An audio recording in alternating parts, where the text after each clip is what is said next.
कुछ दिन पहले मैं एक लंबी वॉक पर गया था। Usually when ever I wake up I practice 1 hour of yoga. Suppose yoga करने के लिए मूड नहीं है तो मैं एक लंबी वॉक पर चले जाता हूँ। सो वो सैटरडे था, मार्केट भी नहीं था, छुट्टी थी। सो इसलिए मैं एक लंबी वॉक पर गया। So it was a very long walk. सो वापस आने के वक्त मुझे भूख लगा था। I was very very hungry actually. So मैं इधर उधर देखा, एक रास्ते पे एक छोटी सी दुकान थी। दुकान मतलब वो कार्ट वाला होता है ना, उस तरह एक दुकान थी। सो भीड़ भी थी। सो मुझे लगा इधर इडली डोसा राइस बात मिलता है, सो थोड़ा खाओ। सो आई वेंट देयर। यूजुअली मुझे वो रास्ते साइड पे मिलता है ना, उस तरह खाना मुझे बहुत अच्छा लगता है, क्योंकि बड़े होटल पे खाना अच्छा तो रहता है लेकिन वो मुझे वो सेटिस्फैक्शन, वो तृप्ति कहता है ना, वो नहीं मिलता है। सो इसलिए मैं उधर गया, उधर देखा इडली थी। इडली बहुत अच्छा थी और गरम गरम थी। So I order for 1 plate of idli. It was run by a small family. एक हस्बैंड एंड वाइफ ने उस कार्ट वाली दुकान रन कर रहे थे। भीड़ भी अच्छी थी। So I order for 1 plate of idli. मैं इडली खा रही थी। इडली बहुत अच्छा था, सांभर और चटनी के साथ मैं इडली खा रहा था। और मैं ऐसे ही ऑब्जर्व कर रहा था। मुझे वो पीपल को, लोगों को ऑब्जर्व करना बहुत अच्छा लगता है सिचुएशन में, क्योंकि बहुत सारे इंटरेस्टिंग लेसन्स भी मिलता है और बहुत सारे इंटरेस्टिंग लोग भी होते हैं। सो मैं ऐसे ही ऑब्जर्व कर रहे थे, इडली खा रहा था मैं, ऐसे ही पैरेलली ऑब्जर्व कर रहा था। एक बंदे ने उन्होंने क्या क्या ऑर्डर ले लिया वो बोल दिया। सो इट वॉज अराउंड 70 रुपीज़। उन्होंने 100 का रुपये, 100 रुपीज़ का नोट दे दिया ओनर को। So owner immediately somebody asked something else, idli देने के लिए पूछा। सो इडली देकर बाद में इसको, instead of giving 30 rupees change back to him, he gave 430 rupees. उनको लगा he would have given 500 rupees, 500 का नोट था। सो इसलिए ही हैज़ गिवन 430 रुपीज़।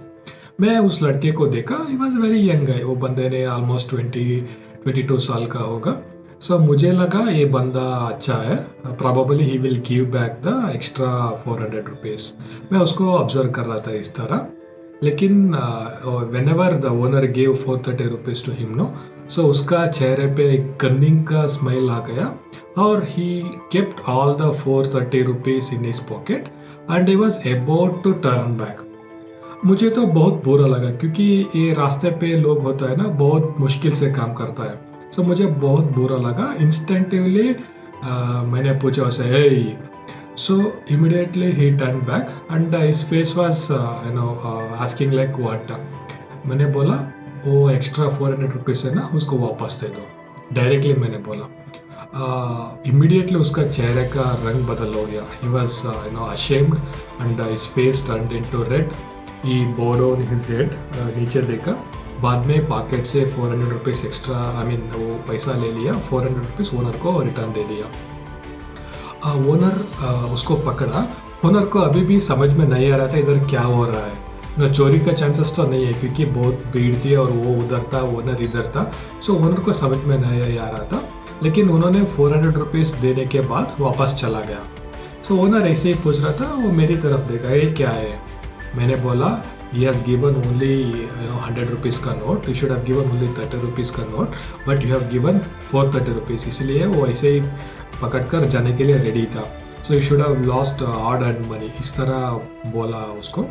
बाद में उसको रियलाइज हुआ कि उसका गलती, and he thank me for that. And उसके पीछे उसकी बीवी खड़ी थी। समझ में आ रहा है ना उसको क्या हो गया। ऑलमोस्ट 2-3 मिनट उसकी बीवी ने उसको डांटी। And he offered to give me 1 vada extra actually, but I politely rejected him, saying I don't eat fried food nowadays. दोस्तों, इस कहानी में एक छोटी सी लेसन है, पता है क्या आपको? लेसन बहुत सिंपल है दोस्तों। ही would have run the shop from almost 5 to 10 years। उसका 5-10 साल का एक्सपीरियंस होगा एज अ फैमिली।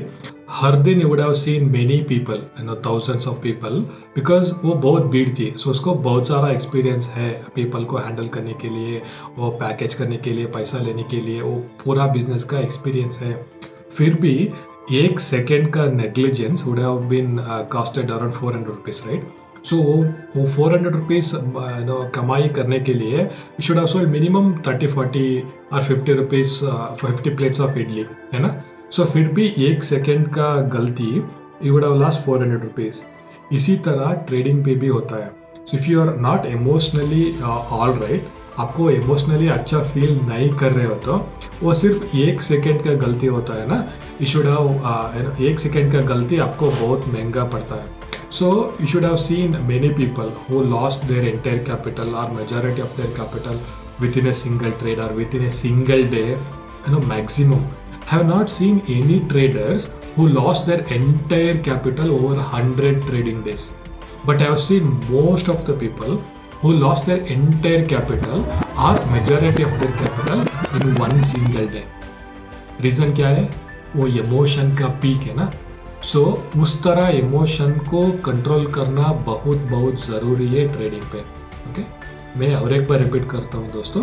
उस तरह इमोशंस पीक होता है ना, उस तरह इमोशन पीक से ही सभी लोग लूज मनी इन ट्रेडिंग.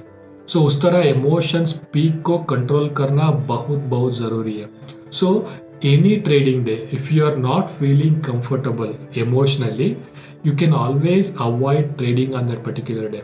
क्योंकि मार्केट हमेशा रहता है, मार्केट किधर नहीं जाते, मार्केट हमेशा रहता है. So if you are not feeling well or if you are emotionally disturbed or if you are not psychologically confident on any trading day, you should always take a break, freshen up, go outside, go visit a nature place, visit a temple, visit a gurudwara, visit a masjid, go wherever you want, which brings some peace of mind. उधर थोड़ा time spend करो, then you can always come back and start your trading. I hope this information is helpful, friends. See you in the next video. Thank you.